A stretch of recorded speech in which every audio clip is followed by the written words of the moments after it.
ang ating natagpuan po yung yung pinakamatandang buto sa Pilipinas.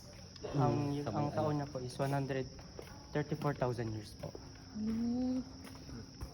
At ang natawag po siyang Kalauman o Gumon Sinensis. Dito.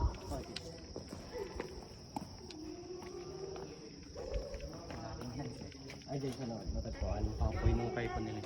Ano yun? Pinakaunang tao. Tao? So parang caveman.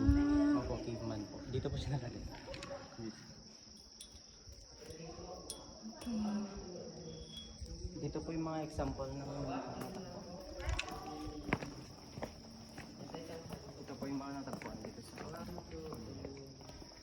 Kung makikita nyo po yung dun sa harap, yung malalaking po. Ito po yun.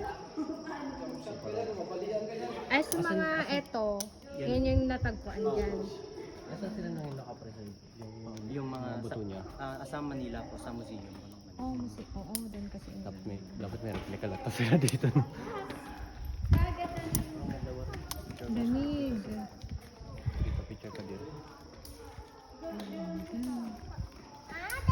Hindi ko kaya.